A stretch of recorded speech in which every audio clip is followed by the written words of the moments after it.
Hello everyone, my name is Carmen and I'm extremely happy to be here with you today. The first time I took part to Wonder Women in Tech Summit was in London 2 years ago, and the energy is still with me. So while I was preparing the speech for today, I started wondering, when was the first time I actually faced gender inequality? When was the first time I realized that there was really something that was not there, that was not right? Well, I found the answer. Can you find the same? Can you find an answer for yourself? But for me, it was the first day when at engineering, um, a professor of coding said, "Oh, let's discuss about statistics. What is the pass rate for this year, for the first year engineering?" And statistics showed that only 1/3 of the students will pass the year. And then he said, if you're a woman, you're less likely to pass the year because women are performing less. They are abandoning the course more than men do. And so overall, if you're a woman, you're less likely to pass the year. And as I looking around me, I realized that so many of my colleagues were men, and there were not as many women. And probably in that moment, I realized that being a woman will make a difference.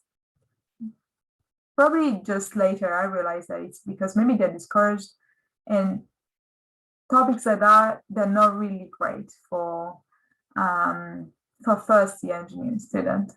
Because, you start with all the passion, the interest, you really want to do that.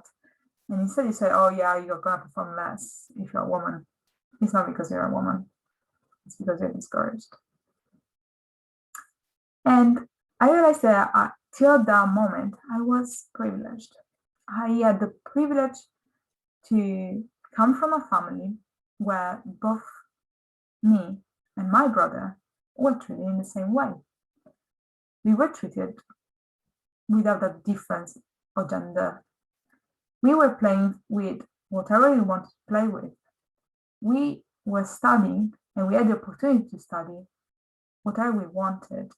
And nobody has ever said to me, oh, do you want to do engineering? It's so weird for a woman. Why don't you do something else? Nobody said that to me. So I'll just do engineering. I did it in the end.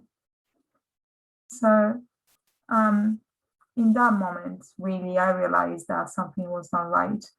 And, now I finished engineering, I started working, and I'm in the STEM industry. And I realized that there's so much work to do, and there's so much we need to talk about, and so much more we need to take action for. So if we read the statistics, right, being encouraging women to join STEM, encouraging women to take the same responsibilities that men do, is always a good thing. It's a good thing for companies. Statistics have showed that if you are an employer and it's hiring both men and women, your company will be healthier. You'll be happier. Why? Well, there's less turnover. More people are binding themselves to the company. It's easier to recruit. In general, all the employees are really happy to be in that company. They are going to be more productive. So for a company, it's important to have both men and women working together, which means not only being employed by the same company and having, 50% of the employees being men, 50% of the employees being women. No, they have to be at the same rank. They have to collaborate. They have to listen to each other. That's the equality for happy companies. And how about families? How many women are sharing the house responsibilities, family responsibilities with their husbands? How many times men and women are doing the same housework? Well, again, some researchers have done the study, many studies, and observing couples like for a long period, they've realized that when men and women were sharing the same responsibilities in the house, they were doing, both of them were doing the chores, their children were happier, they were more productive at school, they were less diagnosed, they had less chances of being diagnosed with ADHD, they had less chance to be involved, to be, to go to a psychiatrist, for example. They were healthier, they were happier. And we're not only talking about the children, also men were happier when they were sharing the housework with women. They had less chances to take drugs, less chances to smoke, they were healthier, they had less heart cardiovascular diseases. And they said, is this related? Yes. And women were happier as well. Women had the possibility to finally fully live the lives they wanted, to work outside the house and work inside the house, but sharing responsibilities. There wasn't the same heavy responsibility that you might have at work, but also at home. You could rely on the other person. It's not only on women to take care of the children, to take care of the house. So in general, couples were happier, healthier. And how about countries? So if you look at the statistics, the countries that are classified as the happiest countries all have ratio or men and women. There's more quality. There's more equality among men and women in the country. So most of the countries are in Europe, obviously, but even among countries in Europe, you will see that the more equal society is among men and women, the more the country will be classified as happy. So being equal, having equality is useful not only to women, but it's useful to countries, it's useful to families, it's useful to companies. And while we work through, gender equality is something that serves everyone, and it's something that we deeply need. When I talk about equality, I realize that sometimes I'm victim of the system myself. I'm victim of society myself. When I see that someone is telling me there's the engineer is going to come tomorrow, the first thing I think is it's going to be a man. If it's a woman, I'm surprised. But I am a woman, I have an engineer. Why am I surprised? Well, this happens. It happens to me. And the same is for many other things, right? If it's a teacher, I'm expecting a teacher is a woman. Or if they say, oh, the surgeon is coming, I don't know, and I expected that the surgeon is a man. So apparently this is not only me. They've done statistics and research, and social research, and they realized that if you put together pictures of men and women and you show them to people in the street, you just go there and say, well, what do you think this person, what was the profession of this person? How would you classify? Well, research shows that the more the profession requires high capabilities, long education, being smarter, well, that person will be man.